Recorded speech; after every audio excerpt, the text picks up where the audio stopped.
I'm Ashton Addison from Blockwest Capital for Investment Pitch Media, and today on the Crypto Coin Show we have Anish Mohammed, co-founder and CTO of Panther Protocol.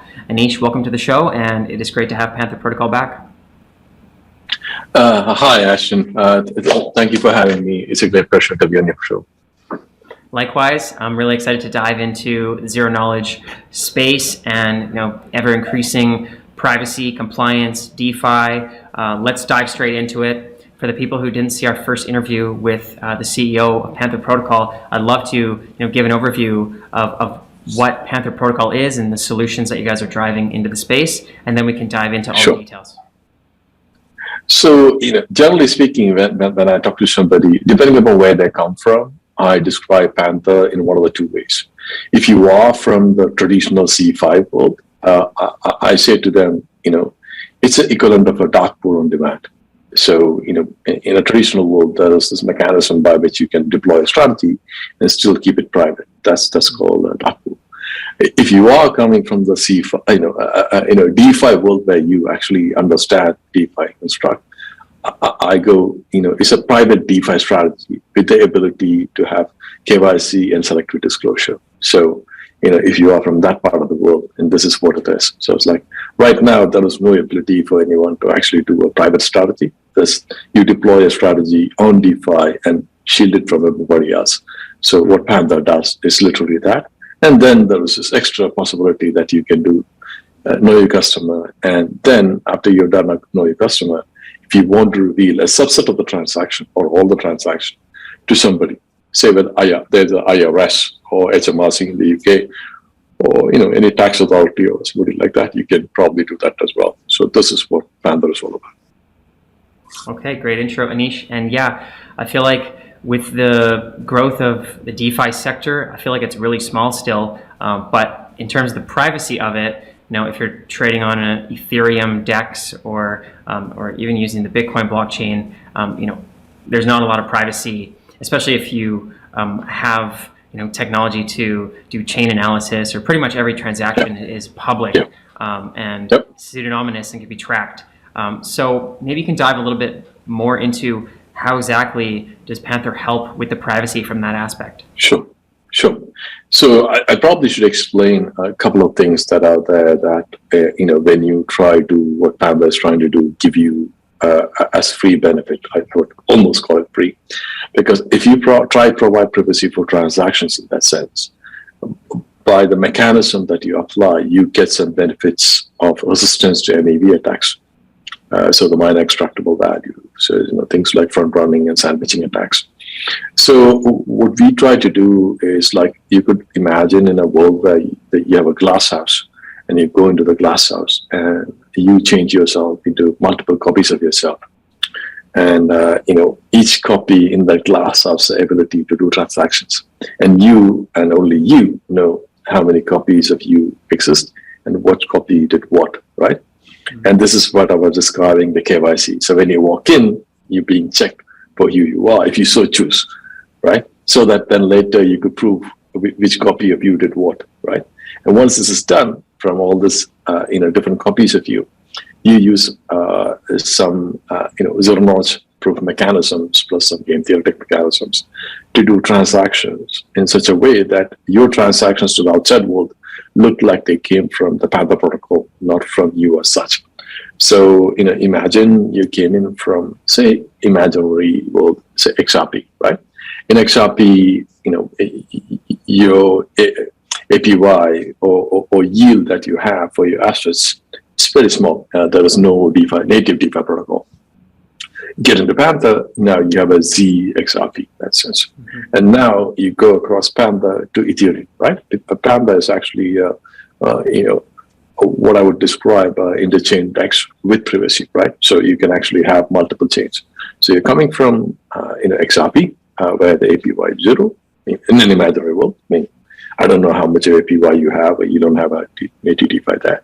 So in all likelihood, you have inflation. So if you hold some XRP, if you think there's 8 or 9% of inflation is happening, the value of your assets are going down. You convert that into Z assets in Panther Protocol. Go to Ethereum. Ethereum has a whole variation of protocols that are there.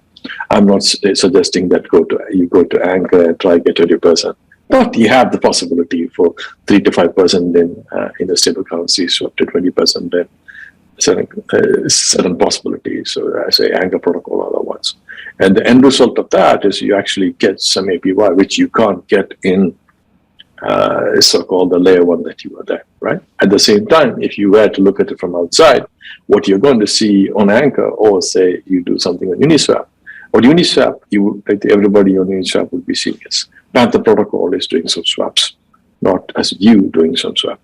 It doesn't say where you came from, right? So you have this ability to actually deploy some strategies which you are deploying in a private manner. And so people outside don't know exactly how you managed to do this. And they might recognize Panther is doing some strategies, but they won't recognize it's you that's doing the strategies. And they don't recognize the fact that you have actually come in from, an L1, which, you could come from any of the L1s that Panther can have a bridge with, right? And you could deploy the strategies. So that's kind of how this would work. At the end of the day, you get the APY, you go back across and go to your native chain and go back to your native asset. And you pay a very tiny charge, say 30 bips to 100 bips, depending upon what kind of interactions you're having. 30 bips would be like the, kind of a lower bound, which is kind of what normal DEXs charge you for. 100 bips could be if you have multiple hops.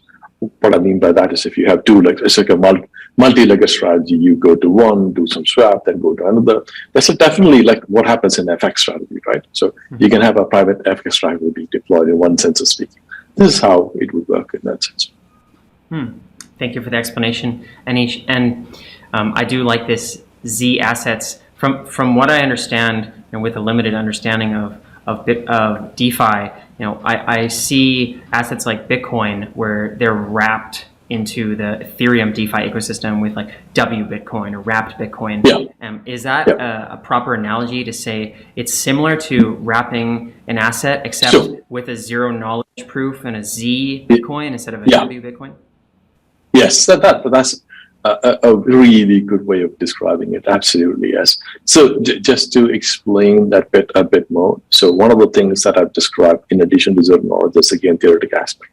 So if there was just a wrapping and the only asset that exists are the asset that you put in, then you have a problem. You have a problem in a sense, like imagine this room, you can actually see the door, right? So in a zero knowledge sense, I can provide you the proof that I can get out of this room without using the door. That's a proof verify mechanism. I'm the prover, you are the verifier. You go stand outside, you and I stand outside, you close the door behind me, and I'm inside the room, and like a couple of minutes later, you see me outside. So in zero knowledge, because you don't know how I escape, that I have the ability to escape from this room. But since it's me inside this room, with a high certainty it's me, right? So imagine there are 100,000 people in this room, right? Then you have 1 in 100,000 chance to guess who is it that actually escaped from the room. And this is the ZSS construct. So there's this privacy mining. People are compensated for staying in the room, which is equivalent of putting assets into the pool, right? So this way, when you look at it, it's not just you who just put in 1 XRP or 1 ETH, right? There are all the other people that are there that are already in the pool that put in some assets. So, it's pretty hard to guess it's just you. That's something that we should also mention. Mm-hmm. Thank you for that. And now, looking at all these privacy solutions coming out, and then at the same time, more compliance and regulatory bodies looking deeper into DeFi. I'm curious on your take on the relationship between privacy and compliance, and are they mutually exclusive, or how does that work from Panther Protocol's perspective? I have to admit, zero knowledge proof systems are the real paradigm changer, right? So if you were to go back in time, like 20 years ago, that was zero knowledge. The zero knowledge has been around for a long time, 1984, 1985. Silvio Mihaly, Shafi Goldwasser, and I can't pronounce the third. I can't remember the third author. I've never met the third author. So I've been interested in zero knowledge for a very long time. So I had this one of Gilrich's book about zero knowledge proof system since 2001. So it's a long period of time. But the real change actually happened when we had non-interactive zero knowledge. Okay, And let me explain what this means. So imagine there is like a authentication mechanism where you verify somebody. Typically, what you do is you have something something you have, or something in a Karabartova. So that's the mechanism, right? Something something you have, something about you, which is what typically So biometrics, password. So that's how you authenticate, right? So once it's authenticated in that sense, the other party knows what you have, right? Mm-hmm. So remember an example of using the DYOR to actually prove a claim, right? So that's a paradigm where you can actually prove without revealing, without losing privacy. Privacy and authenticity coexist. This is the power of zero knowledge.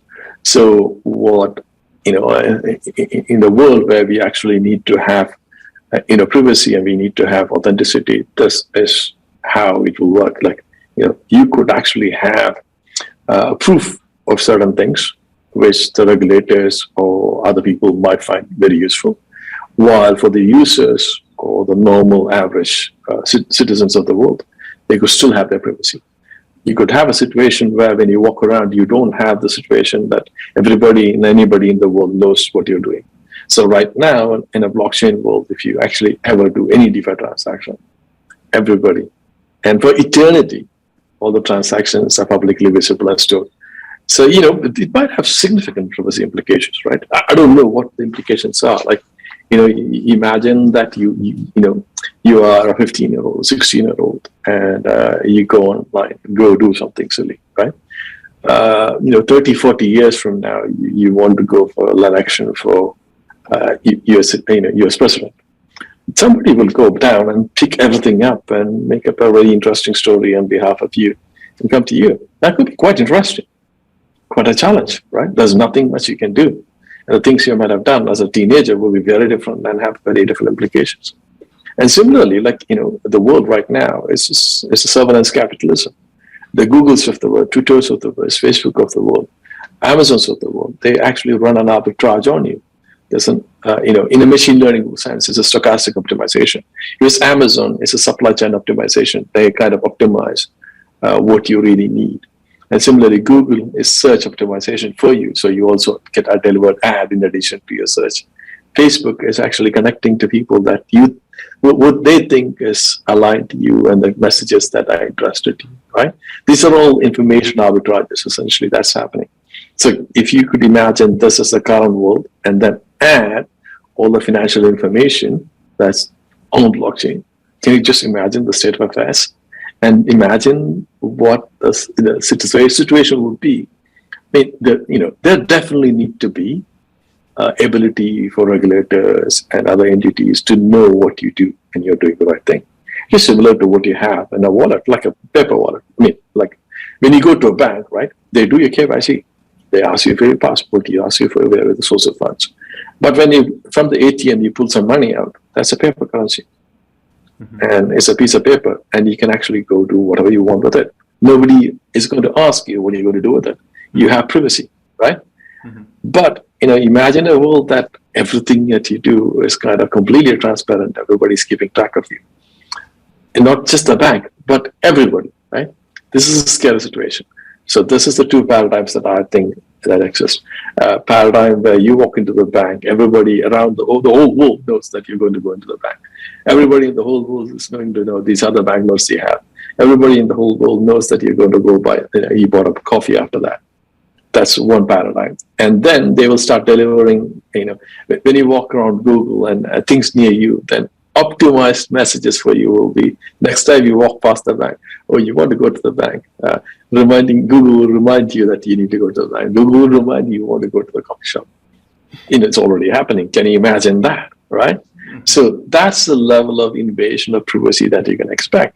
And if you could take the lessons from Cambridge Analytica, which has happened in the US and which has happened in the UK, it might have very interesting implications for governance structures of the world, like democracy, right? So democracy implies your choice is a private choice.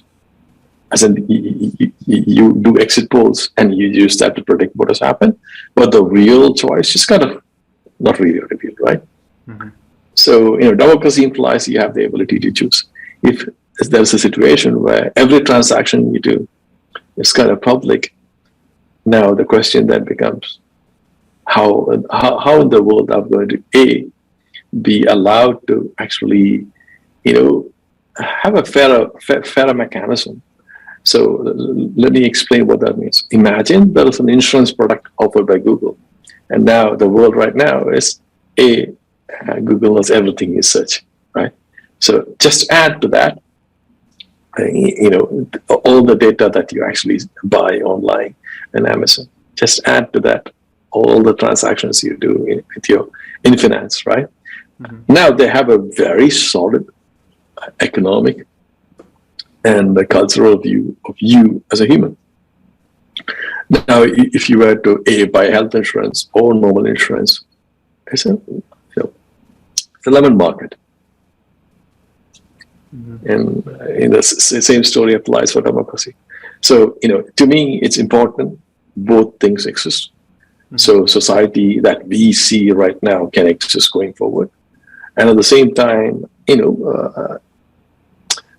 structures that has been put in place to offer some amount of protection to the society can have a level of assurance that they are dealing with the right people and the right kind of behaviors are happening. So that's the thing. Like, that is one end of authenticity and privacy, and the other end of all those things that are actually working in the opposite direction. So we need to have a nice balance. And in my mind, zero knowledge proof systems are one of the very interesting technologies that actually adds to this set of tools that could provide privacy. And the other thing I would say, and this is very relevant in one sense, is like there's the Gödel Prize was given to the people that invented Craig Gentry, Vinod Vagodhanathan, and I can't pronounce the third person, right? It was announced yesterday. So, that's fully homomorphic encryption. So you can actually go and search on Google, and you can use Google to search, but Google doesn't know what you searched. That's a fully homomorphic encryption. So those are the kind of tools that exist. So we are using mostly zero knowledge proof systems and some technology called secure multi-party compute and some bits of game theory. Game theory is normal stuff, but the secure multi-party compute and zero knowledge proof systems are the two pieces that are really adding all the privacy aspects to this. And in a larger sense, the zero knowledge proof systems are providing privacy to it. Mm-hmm. Very interesting, and thank you for all of that explanation, Anish. And you're right, financial transactions are, I find, the most valuable, and you should have that double privacy layer to be able to give to service providers only the information that you want to give, rather than taking everything they can and trying to optimize your life for you. And I've seen throughout the blockchain industry a lot of different zero knowledge proof like solutions coming in to the DeFi space, but it seems like a lot of them really aren't already there, by default. Everyone's still using Ethereum. And like, what do you see on the timeline for all of these zero knowledge proof solutions, including Panther, sort of being the default for like everybody in the year or the coming years? So I can give you some notions of timelines in that sense. I mean, as I would generally say in general, I don't have a crystal ball. So if I say something with an amount of certainty, that implies I have a crystal ball. I could either say my crystal ball is broken, or I could admit I don't have one. So I would rather say I don't have one. So I should be honest. True, for sure.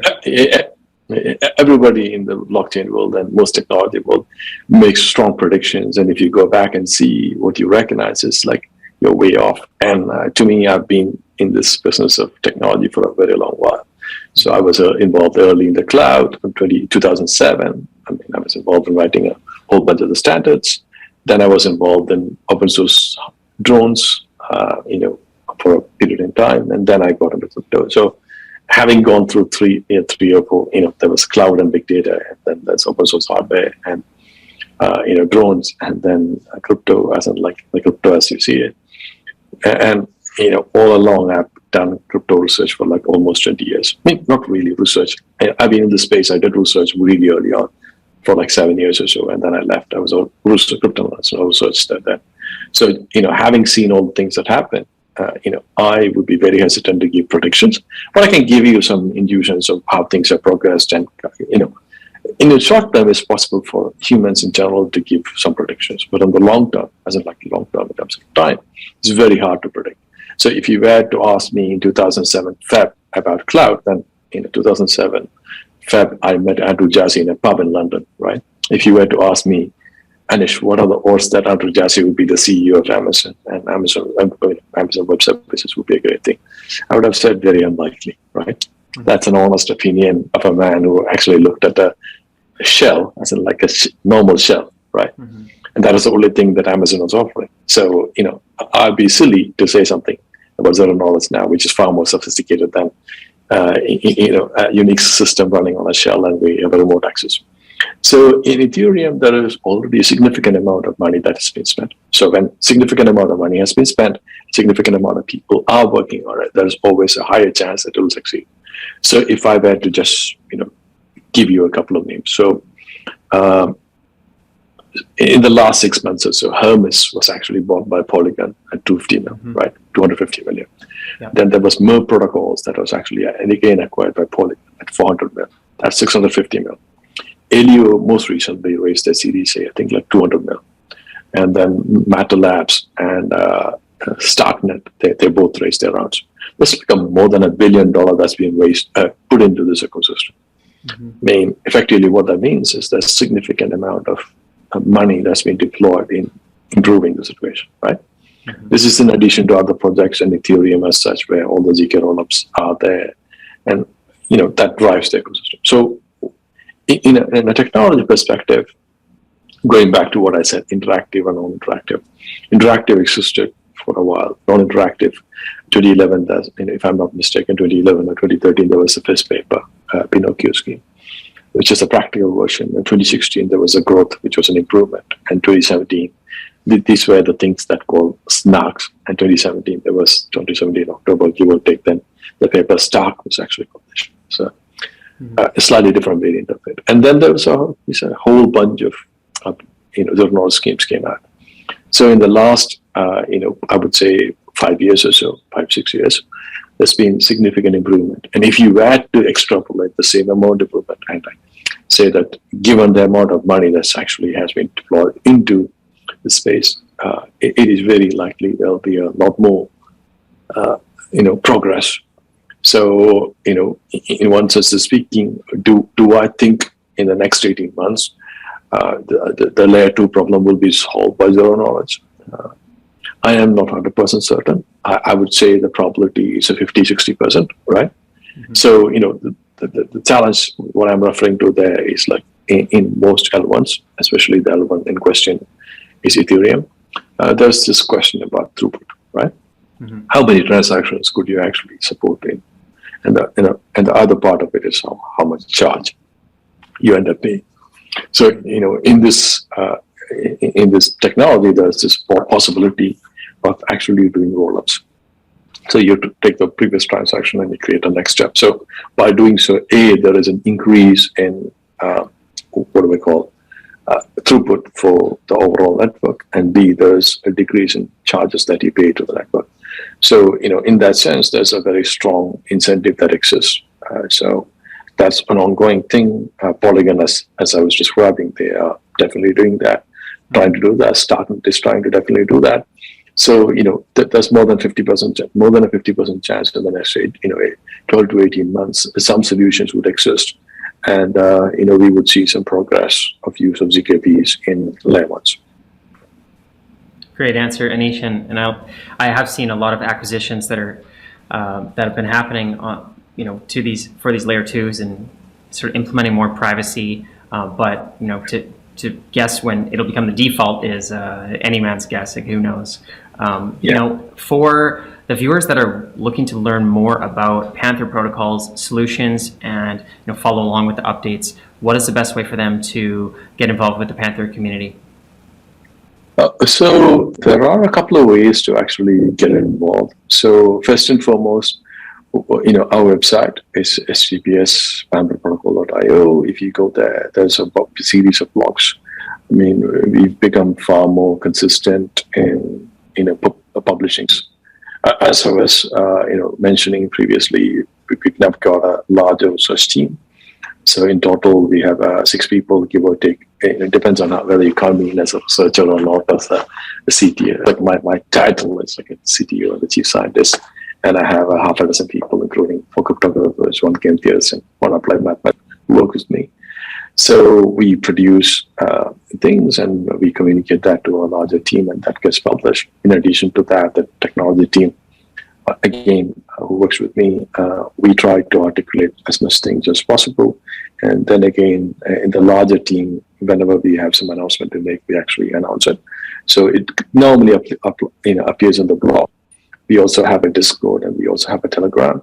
So, Telegram actually has a bunch of communities.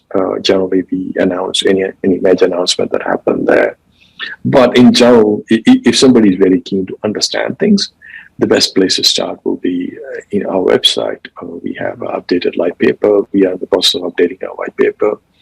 There are a series of blogs. Pretty much, if somebody had time at their hands and they were patient, I'm pretty sure you could actually, get a very good idea of what Panther is trying to do, what you've achieved so far, what we intend to do, and a reasonable explanation of how we try to do things.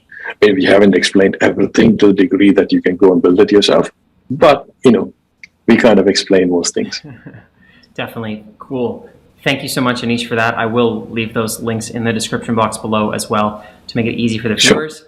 I appreciate you bringing all your knowledge and insight from years of experience, in this and just enlightening us on zero knowledge and privacy, compliance, and the great initiatives that Panther Protocol is working on. So thank you so much for your time, and let's follow up in the near future. Okay, thank you very much.